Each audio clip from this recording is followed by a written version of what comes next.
역사 역설. 오늘은 장보고에 대한 이야기입니다. 한반도와 중국 대륙 사이. 지도를 펼치면 그 사이는 그저 바다 한 줄로 보일지 모릅니다. 그러나 실제로 그 바다는 연중 거센 계절풍이 방향을 바꾸며 몰아치고 높은 파도가 끊임없이 일어나는 결코 만만하지 않은 바다였습니다. 오늘날의 기준으로 보아도 이 바다는 항해가 쉽지 않은 곳입니다. 하물며 나침반도, 엔진도 없던 1200여 년 전에는 그 자체로 생사를 건 도전이었습니다. 그런데 바로 이 바다를 자신의 무대로 삼은 인물이 있었습니다. 동아시아의 해상을 장악하며 거대한 무역망을 구축한 사람. 우리는 그를 장보고라 부릅니다. 역사책은 그에게 많은 이름을 붙였습니다. 해상왕, 해신, 심지어 1200년 전의 벤처기업가. 이런 수식어들은 모두 그의 영향력과 성취를 강조합니다. 하지만 정작 그 화려한 이름들 뒤에 가려진 가장 본질적인 질문들은 오랫동안 제대로 다뤄지지 않았습니다. 장보고는 과연 어떤 배를 타고 바다로 나섰을까요? 그 배로 어떻게 중국과 일본을 잇는 거친 동아시아의 바다를 반복해서 오갈 수 있었을까요? 순풍만 불어주기를 기다렸을까요? 아니면 맞바람과 폭풍우 속에서도 앞으로 나아갈 수 있는 방법을 알고 있었을까요? 그리고 가장 근본적인 의문, 나침반조차 널리 쓰이지 않던 시대의 망망대해 한가운데서 어떻게 정확한 방향을 잡고 목적지에 도달할 수 있었던 것일까요? 이 질문들은 단순한 기술적 호기심이 아닙니다. 이 질문에 답하지 못한다면 장보고는 그저 운이 좋았던 인물로 남게 됩니다. 그러나 이 질문에 답할 수 있다면 우리는 장보고를 철저히 준비된 해양 전략가이자 동아시아 질서를 바꾼 인물로 다시 보게 될 것입니다. 그래서 오늘 우리는 장보고 개인의 전설이 아니라 그를 떠받쳤던 구조와 시스템을 살펴보려 합니다. 그가 사용했던 배는 무엇이었는지, 그 배는 어떤 구조를 가지고 있었는지, 어떤 항해술로 맞바람을 돌파했는지, 어떤 항로를 선택했고 그 바다 위에 어떤 네트워크를 구축했는지, 즉 장보고 선단의 배, 장보고 선단의 항해술, 장보고 선단의 항로, 그리고 그 모든 것을 가능하게 했던 해상 네트워크의 실체를 하나씩 풀어보려 합니다. 이야기는 한 인물의 영웅담이 아닙니다. 1200년 전 한반도 사람들이 바다를 어떻게 이해했고 그 바다를 어떻게 지배하려 했는가에 대한 이야기입니다. 그리고 이 바다를 다시 바라보는 순간 우리는 장보고를 통해 전혀 다른 동아시아의 역사를 마주하게 될 것입니다. 장보고 선단의 실체를 추적하다 보면 우리는 뜻밖에도 한반도가 아닌 일본에서 중요한 단서를 마주하게 됩니다. 그곳은 일본 불교의 중심지 교토 히에이산에 자리한 엔랴쿠지입니다. 일본 천태종의 총본산이자 수많은 고대 기록과 초상화가 보관된 장소입니다. 이 사찰에는 장보고와 같은 시대를 살았던 한 승려의 흔적이 남아 있습니다. 일본 천태종의 고승 엔닌. 그는 9세기 일본을 떠나 당나라로 건너가 무려 9년 동안 유학과 수행을 이어간 인물입니다. 엔닌은 자신의 체험을 단순한 종교 기록이 아니라 하루하루의 여정을 세밀히 적은 일기 형식으로 남겼습니다. 그 기록이 바로 입당구법 순례행기입니다. 이 책은 단순한 불교 유학기가 아닙니다. 9세기 동아시아의 교통, 항해, 국제 교류의 현실을 가장 생생하게 전해주는 1차 사료입니다. 그리고 그 속에는 우리가 주목해야 할 이름이 반복해서 등장합니다. 바로 신라인 그리고 장보고입니다. 엔닌의 기록을 따라가다 보면 하나의 사실이 분명해집니다. 당시 일본 승려와 사신들이 당나라로 향할 때 가장 신뢰했던 배가 바로 신라선이었다는 점입니다. 엔닌은 일본에서 출항해 중국 대륙으로 향하는 과정에서 신라인의 도움 없이는 항해 자체가 불가능했다고 기록합니다. 그는 신라 상인과 선원들의 안내를 받았고 그들이 운용하는 배에 몸을 실었습니다. 그 과정에서 묘사되는 신라선은 단순한 교통수단이 아닙니다. 파도를 피해 도망치는 배가 아니라 파도를 가르며 나아가는 배로 그려집니다. 거센 풍랑 속에서도 배가 균형을 잃지 않고 항해를 이어갔다는 표현이 반복됩니다. 이는 매우 중요한 단서입니다.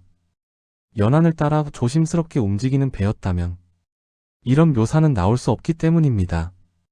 앤닌의 기록은 신라선이 이미 대양 항해를 전제로 설계된 선박이었음을 분명히 보여줍니다. 더 나아가 앤닌 자신이 당나라에 도착할 수 있었던 결정적 계기 역시 신라선의 도움이었다는 점은 이 배의 신뢰도를 단적으로 말해줍니다. 목숨을 걸어야 했던 항해에서 사람들은 가장 안전하다고 믿는 배를 선택합니다. 그 선택이 바로 신라선이었습니다. 이 기록은 장보고 선단의 성격을 다시 생각하게 만듭니다. 장보고의 배는 신라 사람들만을 위한 배가 아니었습니다.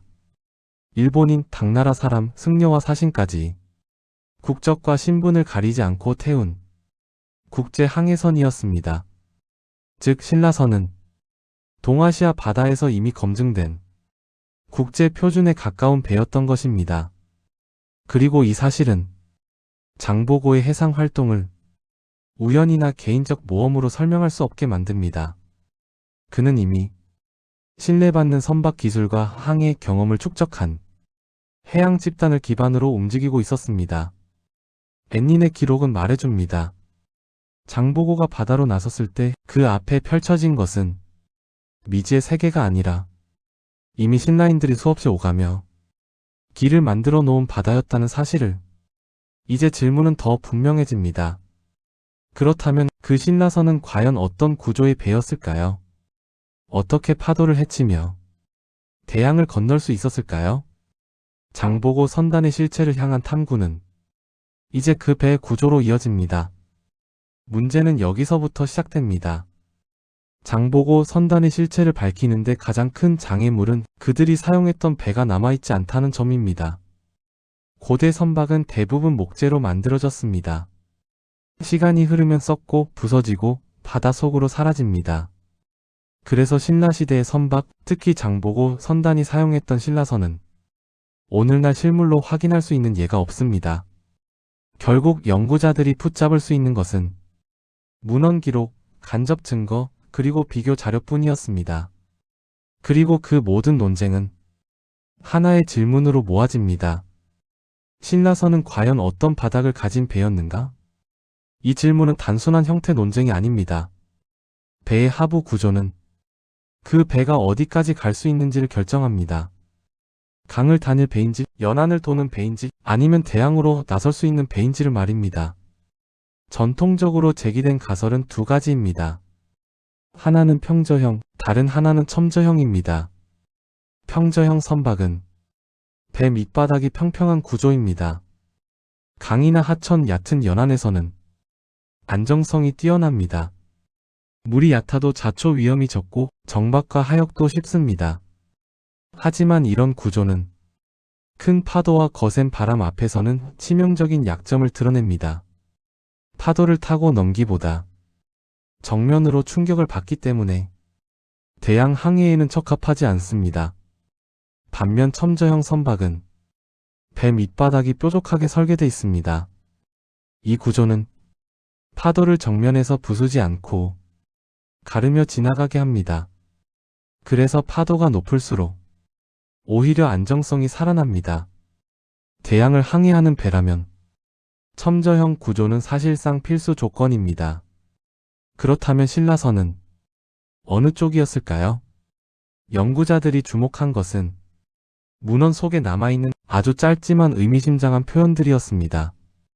기록에는 신라선이 파도를 따라 좌우로 기울며 움직였다는 묘사가 등장합니다. 이 표현은 우연한 문장이 아닙니다. 배가 파도를 맞을 때 좌우로 부드럽게 흔들리며 반응하는 현상은 첨저형 선박에서만 나타납니다.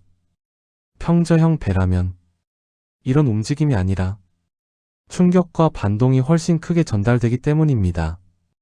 즉 기록 속 움직임 자체가 신라선의 바닥 구조를 말해주고 있는 셈입니다. 이런 해석은 일본 측 기록과도 맞아떨어집니다. 당시 일본에서 해외 무역과 외교를 담당하던 관청의 문서에는 신라선을 이렇게 평가한 대목이 나옵니다. 파도를 헤치는 능력이 뛰어난 배.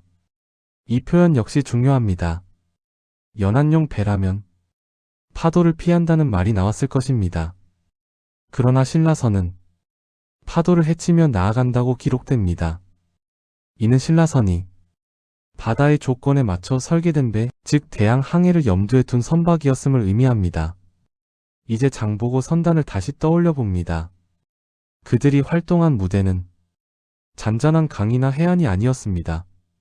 서해의 변덕스러운 바람, 계절마다 방향을 바꾸는 계절풍, 높고 짧은 파도가 끊임없이 몰아치는 바다였습니다.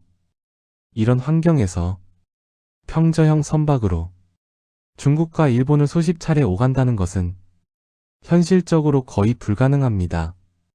결국 연구는 하나의 결론으로 수렴됩니다. 장보고 선단이 사용한 신라선은 연안을 벗어나 대양으로 나아갈 수 있도록 설계된 첨저형 선박이었을 가능성이 매우 높다는 것입니다. 이 결론은 장보고를 다시 보게 만듭니다. 그는 단지 배를 빌려 탄 인물이 아니라 이미 대양 항해가 가능한 선박 기술을 전제로 움직인 사람이었습니다. 그리고 이제 질문은 다음 단계로 넘어갑니다. 첨저형 구조를 가진 신라선은 과연 어떤 내부 구조를 갖고 있었을까요? 어떻게 침수와 사고 속에서도 항해를 이어갈 수 있었을까요?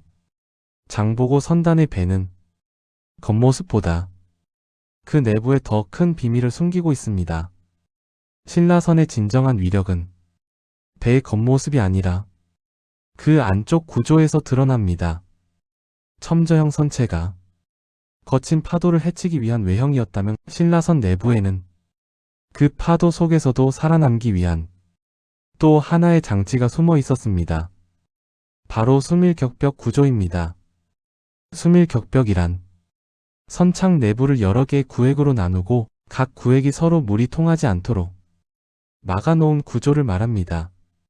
오늘날 대형 선박에서는 너무나 당연한 설계이지만 고대 선박에서 이 구조를 갖췄다는 것은 결코 흔한 일이 아닙니다. 이 구조의 존재는 문헌 기록을 통해 간접적으로 확인됩니다. 기록에는 전날 바닷물이 배 안으로 들이쳤음에도 불구하고 그 배가 다음날 아무 일 없다는 듯 다시 항해를 이어갔다는 사례가 등장합니다. 이 장면은 그저 기적처럼 묘사될 수도 있었을 것입니다. 그러나 냉정하게 보면 이런 일이 가능하기 위해서는 명확한 조건이 필요합니다. 만약 선창이 하나의 공간이었다면 바닷물이 유입되는 순간 배는 곧바로 무게 균형을 잃고 침몰했을 것입니다. 그러나 물이 한 구획에만 머물렀다면 다른 구획은 여전히 부력을 유지할 수 있습니다. 즉 배는 완전히 죽지 않습니다.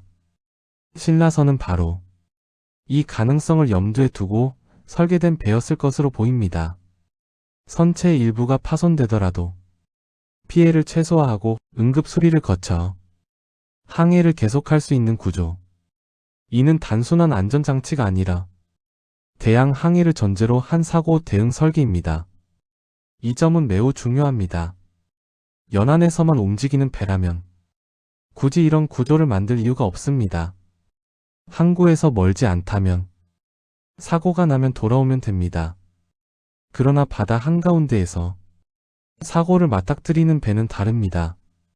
그곳에서는 완벽함이 아니라 버티는 능력이 생사를 가릅니다. 신라선의 수밀격벽 구조는 바로 그 현실을 알고 있던 사람들의 선택이었습니다. 그들은 바다가 언제든 배를 부술 수 있다는 사실을 알고 있었고, 그래서 배가 부서진 이후의 상황까지 미리 계산해 두었습니다. 이런 설계는 당시 동아시아 선박 기술 수준을 한 단계 위로 끌어올린 것입니다. 단순히 잘 가는 배가 아니라 사고를 전제로 움직이는 배. 이는 이미 수많은 항해 경험이 축적된 집단만이 도달할 수 있는 사고방식입니다. 다시 장보고 선단을 떠올려 봅니다. 그들이 중국과 일본을 오가며 수백 번의 항해를 반복할 수 있었던 이유는 결코 운이 좋아서가 아닙니다. 한 번의 항해를 무사히 끝내는 것이 아니라 다음 항해까지 이어갈 수 있도록 배 자체가 준비돼 있었기 때문입니다. 수밀격벽 구조는 장보고 선단이 도박하듯 바다로 나선 집단이 아니라 바다의 위험을 계산한 집단이었음을 말해줍니다. 이제 신라선은 단순히 파도를 잘 가르는 배가 아닙니다. 파도 속에서도 살아남을 줄 아는 배입니다. 그리고 이 구조를 갖춘 신라선의 규모는 우리가 흔히 상상해온 것보다 훨씬 더 컸을 가능성이 큽니다. 다음으로 우리는 이 배가 얼마나 큰 배였는지, 얼마나 많은 사람과 물자를 실을 수 있었는지를 살펴보게 됩니다. 신라선의 내부 구조가 대양 항해를 전제로 설계되었다면 이제 자연스럽게 떠오르는 질문이 있습니다. 그렇다면 그 배는 과연 얼마나 큰 배였을까요? 우리는 흔히 고대의 배를 작고 불안정한 존재로 상상합니다. 몇 사람만 간신히 태우고 연안을 벗어나지 못했을 것이라고 말입니다. 그러나 장보고 선단의 신라선을 그런 이미지로 이해한다면 우리는 이미 출발점에서 길을 잘못 든 셈입니다. 신라선의 규모를 추정하는 데 있어 가장 중요한 비교 기준이 되는 배가 하나 있습니다. 바로 서해에서 발견된 신안선입니다. 신안선은 14세기 초 중국에서 일본으로 향하던 국제무역선으로 지금까지 우리나라 해역에서 발굴된 선박 가운데 가장 원형에 가까운 상태를 유지하고 있습니다. 이 배는 길이 약 30m, 적재 톤수는 약 260톤에 달합니다. 더 놀라운 것은 배 안에서 발견된 유물의 양입니다. 도자기, 동전, 금속류, 생활용품을 포함해 무려 23,000점이 넘는 국제무역 유물이 선체 안에 실려 있었습니다. 이 배 한 척이 단순한 운송 수단이 아니라 당대 동아시아 무역을 떠받친 이동하는 창고였음을 보여주는 증거입니다. 물론 신안선은 장보고 시대보다 수백 년 뒤의 배입니다. 하지만 선박 기술은 하루아침에 혁신적으로 발전하지 않습니다. 이미 장보고 시대에 축적된 기술과 경험이 이후에 대형 무역선을 가능하게 했다고 보는 것이 더 합리적입니다. 이제 일본 측 기록을 함께 살펴보면 신라선의 규모는 더욱 또렷해집니다. 당시 일본이 당나라에 파견한 사신단은 신라선을 이용해 이동했습니다. 이 기록에는 사신만 해도 100명 이상이 탑승했고 그와 함께 생활물자와 예물, 외교용 물품, 그리고 무역품까지 동시에 실었다고 나옵니다. 여기에 선원과 관리 인력까지 더하면 배 한 척에 오른 사람의 수는 결코 적지 않았을 것입니다. 단순히 사람만 태운 것이 아니라 장기간 항해를 버틸 수 있는 식량과 물, 그리고 귀중한 상품까지 함께 실어야 했습니다. 이 모든 조건을 만족시키기 위해서는 배가 일정 규모 이상이 아니면 불가능합니다. 연구자들이 신라선의 크기를 길이 약 30에서 35m, 적재 톤수 200에서 300톤 수준으로 추정하는 이유가 바로 여기에 있습니다. 이 정도 규모라면 배에는 최소 150명 이상의 인원이 탑승했을 가능성이 큽니다. 이는 더 이상 배라기보다 하나의 이동하는 해상기지에 가깝습니다. 사람이 생활하고 물자가 보관되고 항해가 지속되는 공간이었습니다. 이 사실은 장보고 선단의 성격을 다시 규정하게 만듭니다. 그들은 소규모 상인이 아니라 대규모 인력과 물자를 조직적으로 운영한 본격적인 해상 무역 집단이었습니다. 이런 규모의 배를 만들고 유지하고 지속적으로 운영하기 위해서는 막대한 자원과 기술, 그리고 무엇보다 체계적인 조직이 필요합니다. 장보고는 그 모든 것을 갖춘 인물이었습니다. 그의 선단이 동아시아 바다를 반복해서 오갈 수 있었던 이유는 용기나 모험심 때문이 아니라 이미 바다 위에 충분히 검증된 시스템을 올려놓았기 때문입니다. 이제 신라선은 작고 위태로운 고대의 배가 아닙니다. 수백 톤의 화물과 수백 명의 사람을 싣고 대양을 건널 수 있었던 당대 동아시아 최고 수준의 해상 운송 수단이었습니다. 그리고 바로 이 배를 바탕으로 장보고 선단은 순풍뿐 아니라 맞바람 속에서도 바다를 건너기 시작합니다. 다음으로 우리는 이 거대한 배가 어떻게 바람을 거슬러 항해할 수 있었는지 그 항해술의 비밀을 살펴보게 됩니다. 이쯤 되면 누구나 같은 질문에 도달하게 됩니다. 이처럼 거대한 배가 엔진도 없고 노도 없이 오직 바람만으로 정말 대양을 건널 수 있었을까? 장보고 선단이 사용한 신라선은 노를 젓는 갤리선이 아니었습니다. 수십 명이 노를 맞춰 젓는 방식이 아니라 도체 바람을 받아 움직이는 범선이었습니다.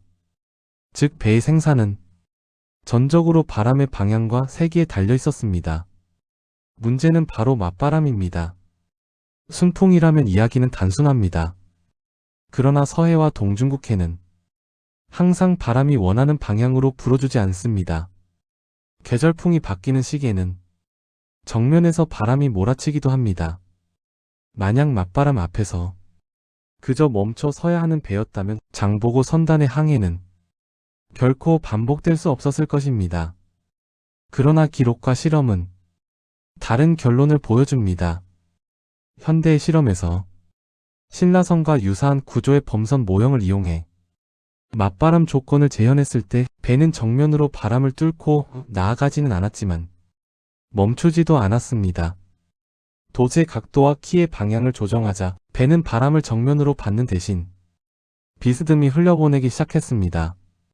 그 결과 배는 좌우로 방향을 바꾸며 지그재그 형태로 앞으로 나아갔습니다. 이것이 바로 역풍 항해술, 즉 태킹이라 불리는 기술입니다. 겉으로 보면 배가 빙빙 도는 것처럼 보이지만 실제로는 바람을 측면 바람으로 전환해 전진 성분을 만들어내는 고급 항해술입니다. 이 기술은 대양 항해를 하는 범선이라면 반드시 익혀야 할 필수 기술입니다. 이 사실 하나만으로도 중요한 결론에 도달하게 됩니다. 장보고 선단의 항해는 운이나 감각에 의존한 것이 아니라 의도적으로 바람을 사용한 항해였다는 점입니다. 하지만 여기에는 아직 하나의 조건이 더 필요합니다. 돛과 키만으로는 역풍 항해가 완성되지 않습니다. 배가 바람을 옆으로 받으면 전진하기보다는 측면으로 밀려나기 쉽기 때문입니다. 이 밀림을 잡아주지 못하면 배는 결국 제자리를 맴돌 뿐입니다. 그래서 모든 역풍 항해용 범선에는 공통된 구조가 하나 있습니다. 바로 배 아래에 달린 킬, 즉 밀림을 막아주는 장치입니다. 이 구조는 물속에서 보이지 않게 작용하지만 항해의 성패를 좌우합니다. 킬이 물을 가르며 배가 옆으로 미끄러지는 것을 막아주기 때문에 돛이 만들어낸 힘이 비로소 앞으로 가는 힘으로 전환됩니다. 그렇다면 신라선에는 이와 같은 장치가 있었을까요? 문헌 기록에는 신라선의 하부 구조를 설명하며 노아라는 표현이 등장합니다. 배가 좌초되었을 때 그 아래에서 확인된 구조물에 대한 기록입니다. 연구자들은 이 노아를 현대 요트의 킬과 유사한 역풍 항해용 필수판으로 해석합니다. 이 해석이 맞아떨어지는 이유는 분명합니다. 이 구조가 없다면 기록 속에 등장하는 신라선의 역풍 항해 자체가 설명되지 않기 때문입니다. 즉 신라선은 돛으로 바람을 받아 방향을 조절하고 키로 진행 방향을 다듬고 배 아래의 필수판으로 측면 밀림을 억제하는 완성도 높은 항해 시스템을 갖추고 있었던 것입니다. 이 조합이 갖춰졌을 때 범선은 비로소 순풍뿐 아니라 맞바람 속에서도 대양을 건널 수 있습니다. 다시 말해 장보고 선단은 바람이 허락할 때만 움직이는 집단이 아니었습니다. 그들은 바람이 거슬러 불어도 그 바람을 계산하고 그 바람을 이용해 앞으로 나아갈 줄 아는 사람들이었습니다. 이제 장보고 선단의 항해는 기적이나 전설이 아닙니다. 고도의 기술과 경험이 축적된 합리적인 결과입니다. 그리고 이 기술을 바탕으로 그들은 바다 위에 정해진 길을 만들어냈습니다. 다음으로 우리는 장보고 선단이 어떤 항로를 선택했고 그 바닷길이 어떻게 동아시아 전체를 연결했는지를 살펴보게 됩니다. 이제 기술은 준비되었습니다. 첨저형 선체, 수밀격벽, 역풍, 항해술, 그리고 필수판 구조. 그렇다면 다음 질문은 하나입니다. 그 기술로 장보고 선단은 어디를 어떻게 오갔는가? 바다는 무작정 나선다고 길이 생기지 않습니다. 특히 동아시아의 바다는 조류와 계절풍, 수심과 암초가 복잡하게 얽혀 있어 아무 배나 아무 항로로나 자유롭게 움직일 수 있는 공간이 아닙니다. 장보고 선단은 이 바다 위에 명확한 길을 설정하고 움직였습니다. 그들이 이용한 항로는 환경과 목적에 따라 서로 다른 성격을 가진 세 갈래로 나뉘어 있었습니다. 먼저 가장 기본이 되는 항로는 연안을 따라 이동하는 항로였습니다. 이 항로는 섬과 해안을 눈으로 확인하며 위치를 파악할 수 있다는 장점이 있었습니다. 기상 악화 시에는 즉시 피항할 수 있었고 보급과 수리가 비교적 용이했습니다. 그러나 이 항로는 속도가 느리고 거리도 길어지는 단점이 있었습니다. 그래서 장보고 선단은 연안 항로를 보조적이고 안정적인 선택지로 활용했을 가능성이 큽니다. 두 번째 항로는 보다 과감한 선택이었습니다. 바로 서해를 가로지르는 직선 횡단 항로입니다. 서해는 수심이 얕고 조수 간만에 차가 크며 바람의 방향이 빠르게 바뀌는 바다입니다. 그만큼 위험하지만 일단 길을 잡으면 이동 거리를 크게 줄일 수 있습니다. 장보고 선단은 자신들의 항해술과 선박 성능을 바탕으로 이 서해 횡단 항로를 적극적으로 활용했습니다. 이는 단순한 모험이 아니라 시간과 비용을 계산한 전략적 선택이었습니다. 그리고 세 번째 항로는 동아시아 해상 네트워크의 핵심이라 할 수 있는 남방 항로였습니다. 서해를 넘어 중국 대륙 남부로 이어지는 길, 즉 양쯔강 하구를 향해 내려가는 항로입니다. 이 항로를 통해 선단은 내륙 수로와 연결된 거대한 상업 도시권으로 진입할 수 있었습니다. 바다는 여기서 끝이 아니라 운하와 강을 통해 중국 내륙 깊숙이 이어졌습니다. 이 세 갈래의 항로는 서로 단절된 길이 아니었습니다. 모두 하나의 네트워크로 연결돼 있었고 그 중심에는 장보고 선단의 거점들이 자리하고 있었습니다. 그 출발점은 한반도 서남해의 작은 섬 장도였습니다. 이곳에 설치된 청해진은 단순한 군사 기지가 아니라 동아시아 해상 교통의 허브였습니다. 여기서 선단은 서해와 남해 그리고 중국과 일본으로 자유롭게 갈라져 나갔습니다. 동쪽으로는 일본의 큐슈 지역이 연결되었습니다.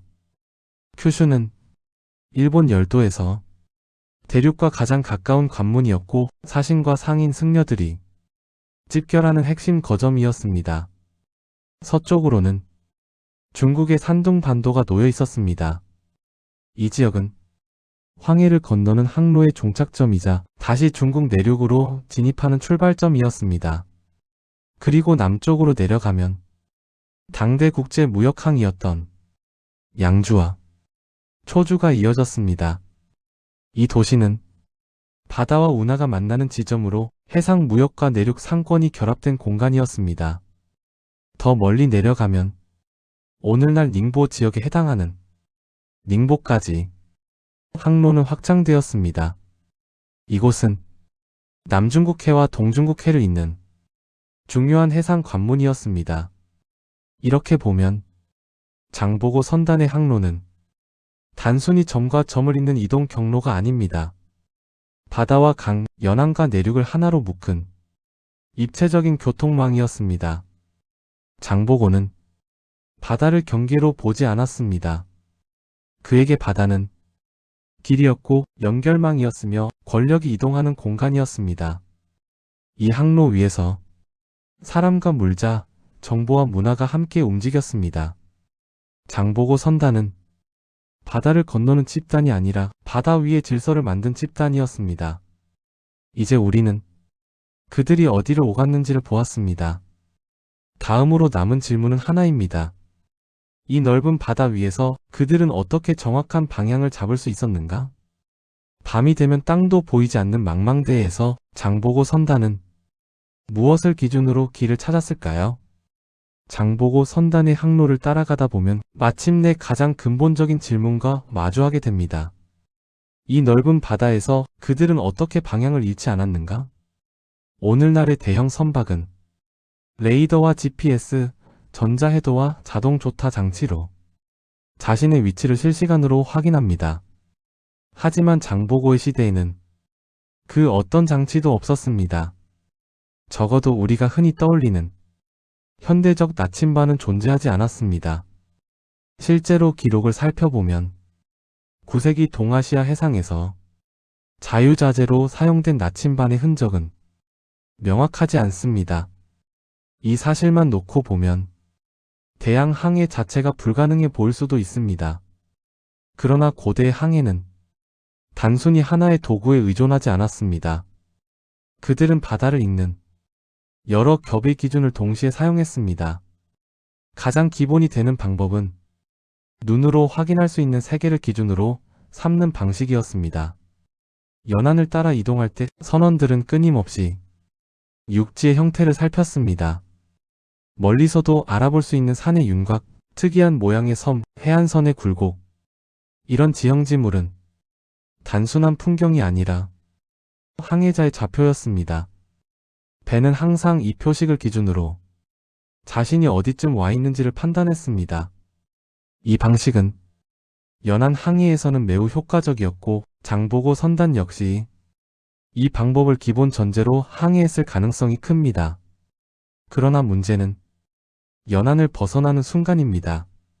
서해를 횡단하거나 중국 남부로 향하는 항로에서는 더 이상 육지가 보이지 않습니다. 낮에는 바다와 하늘의 경계가 흐려지고 밤에는 사방이 어둠으로 잠깁니다. 이때 고대 항해자들이 의지한 것은 하늘이었습니다. 낮에는 태양의 움직임이 가장 중요한 기준이었습니다. 태양이 떠오르고 기우는 방향, 하늘에서 그려내는 궤적은 방위를 가늠하는 기준이 됐습니다. 밤이 되면 별이 그 자리를 대신했습니다. 그 중에서도 절대적인 기준이 된 것은 북극성과 북두칠성이었습니다. 북극성은 거의 움직이지 않기 때문에 늘 같은 방향을 가리켰고 북두칠성은 계절과 시간에 따라 방향을 잇는 지침 역할을 했습니다. 이런 천문 지식은 장보고 시대에 갑자기 등장한 것이 아닙니다. 한반도에서는 이미 청동기 시대부터 하늘을 관측하고 기록해 온 흔적이 남아 있습니다. 고인돌과 암각하에는 별자리로 해석되는 문양이 새겨져 있고 고구려 고분 벽화에는 태양과 별, 천체의 움직임이 상징적으로 표현되어 있습니다. 고고학적 발굴도 이 사실을 뒷받침합니다. 낙랑 고분과 고조선 유적에서는 별자리가 새겨진 판형 유물이 출토되었습니다. 이 유물들은 단순한 장식품이 아니라 천체의 위치를 기준으로 방향을 가늠하는 일종의 항법 도구로 해석되고 있습니다.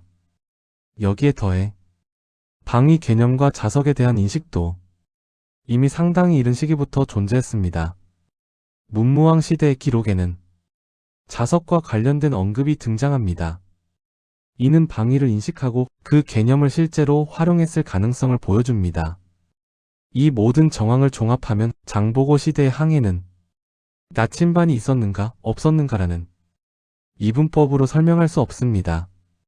그들은 지형을 읽고 하늘을 읽고 방위를 이해하는 복합적인 항법 체계를 사용했습니다. 그리고 그 과정에서 자석을 이용한 원시적이지만 실용적인 방향 계측 도구를 함께 활용했을 가능성도 충분합니다. 중요한 것은 장보고 선단이 막연한 감각으로 바다를 건넌 것이 아니라는 점입니다. 그들은 자신들이 서 있는 위치를 끊임없이 확인하며 항로를 수정했고 자연의 규칙을 항해의 기준으로 삼았습니다. 그래서 망망대해에서도 길을 잃지 않았고 그래서 같은 항로를 반복해서 오갈 수 있었습니다. 이제 우리는 알게 됩니다. 장보고 선단의 항해는 기적이 아니라 축적된 지식의 결과였다는 사실을, 그리고 이 지식과 항로 위에서 장보고는 단순한 항해자가 아니라 동아시아 전체를 잇는 해상 네트워크의 중심 인물로 떠오르게 됩니다. 장보고를 떠올릴 때 우리는 흔히 거대한 배와 거친 바다를 먼저 생각합니다. 그러나 조금만 더 깊이 들여다보면 그를 진정으로 움직이게 한 힘은 배가 아니라 사람이었음을 알게 됩니다. 장보고는 혼자 바다를 건넌 상인이 아니었습니다. 그는 바다 위에 배를 띄우는 동시에 육지 곳곳에 사람을 배치한 인물이었습니다. 그리고 그 사람들이 바로 제당 신라인이었습니다. 당나라의 연안을 따라가다 보면 9세기 무렵 신라인들이 집단으로 거주하던 공간이 곳곳에 형성돼 있었음을 확인할 수 있습니다. 이들은 단순한 이주민이 아니었습니다. 하나의 공동체이자 동시에 장보고 선단의 현지 운영 조직이었습니다. 이 신라인들은 중국 사회 속으로 흡수된 존재가 아니라 신라인이라는 정체성을 유지한 채 분명한 역할을 맡고 있었습니다. 그들의 임무는 배가 도착한 뒤부터 시작됐습니다. 선단이 항구에 닿으면 이들은 가장 먼저 무역과 관련된 행정을 처리했습니다. 당나라 관청과의 교섭, 세금과 통행 절차, 공식 문서의 전달과 해석, 언어와 제도를 모두 이해하는 통역이자 관리자로서의 역할이었습니다. 물류 역시 이들의 몫이었습니다. 배에서 내려진 물품은 그대로 항구에 머물지 않았습니다. 운하와 강을 따라 내륙으로 이동해야 했고 다시 다른 항구로 옮겨져야 했습니다. 제당 신라인들은 해상 운송과 내륙 운송을 잇는 연결고리 역할을 수행했습니다. 더 나아가 이들은 배를 고치고 새 배를 준비하는 일에도 관여했습니다. 조선 기술과 항해 경험을 가진 신라인들은 선박의 유지와 보수를 담당했고 필요에 따라 현지에서 선박 제작에도 참여했습니다. 또한 일부는 단순한 중개를 넘어 직접 생산에 뛰어들었습니다. 소금과 향료처럼 부가가치가 높은 물품을 현지에서 생산하거나 관리하며 무역망의 안정성을 높였습니다. 이처럼 제당 신라인들은 장보고 선단의 앞마당이 아니라 그 선단의 일부였습니다.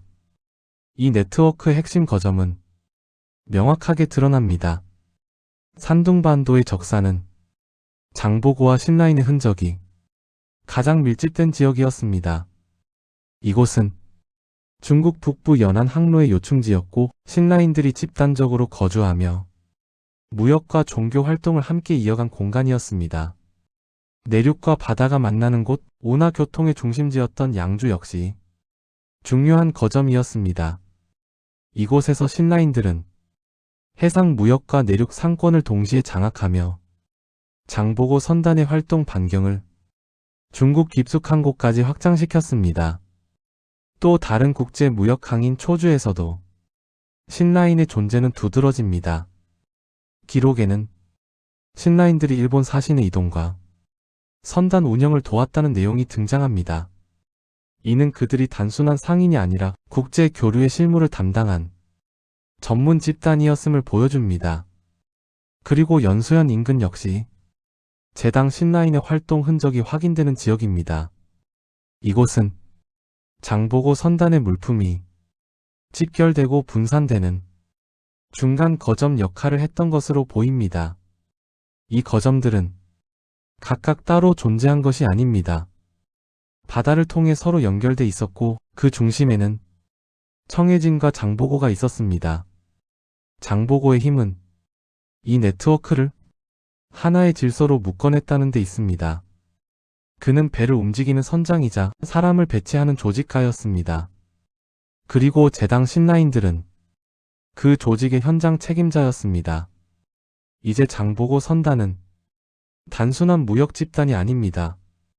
그들은 바다 위의 배와 육지 위의 거점을 동시에 움직이는 입체적인 해상 네트워크였습니다.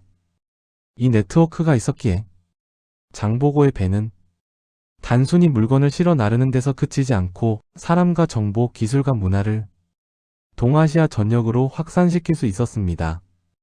그리고 이 인적 네트워크는 곧 장보고 선단을 동아시아의 바다를 넘어 더 넓은 세계로 이끌게 됩니다. 다음으로 우리는 이 네트워크가 어디까지 확장되었는지를 살펴보게 될 것입니다.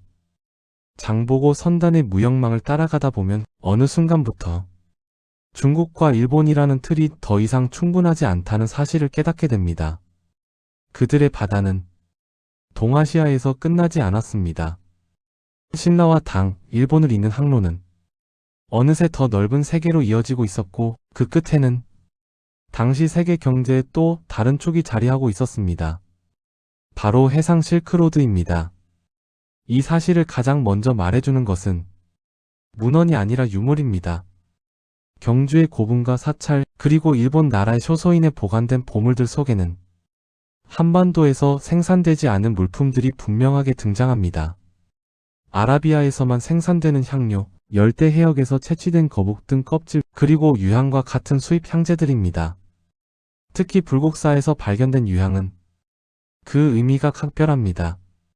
유향은 고대부터 아라비아와 동아프리카 지역에서 생산되었고 종교 의례와 왕실 의식에만 사용되던 최고급 물품이었습니다. 이 향이 신라의 중심 사찰에까지 도달했다는 사실은 단순한 간접 교류로는 설명되지 않습니다. 마찬가지로 경주 일대 고분에서 발견된 외래 유물들 역시 신라가 세계 교역망의 말단이 아니라 그 흐름 안에 직접 연결돼 있었음을 보여줍니다. 이 물품들은 우연히 흘러들어온 것이 아니라 의도적으로 선택되고 운송된 고급 교역품이었습니다. 일본의 쇼소인에 보관된 유물 역시 같은 사실을 말해줍니다. 이곳에는 신라를 거쳐 들어온 물품들이 다수 확인되며 그 중에는 서역 계통의 향료와 장신구도 포함되어 있습니다.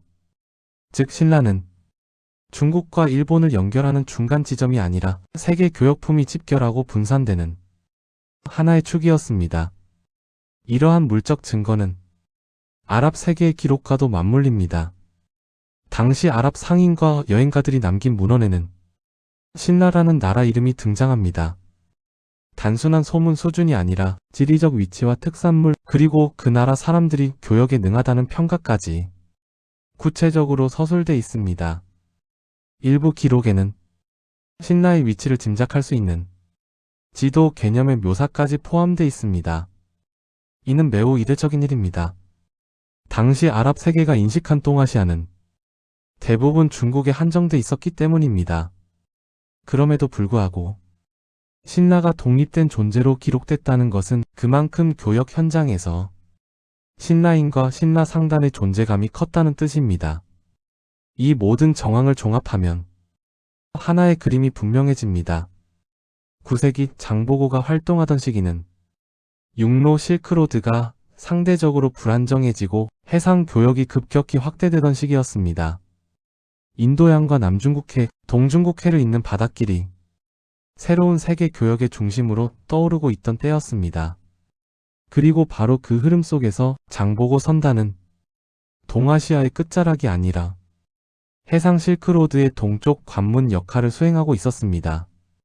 아라비아에서 출발한 물품은 인도양을 건너 동남아와 중국 남부 항구에 도착했고 그곳에서 다시 장보고 선단과 제당 신라인의 네트워크를 통해 한반도와 일본으로 이동했습니다. 신라는 이 거대한 흐름의 종착지가 아니라 하나의 분기점이었습니다. 이제 장보고는 동아시아의 상인이 아닙니다. 그는 세계 교역 질서의 한 축 위에 서 있었던 인물입니다. 그의 선단은 파도를 넘어 물건을 나른 것이 아니라 문명과 문명을 이어주고 있었습니다.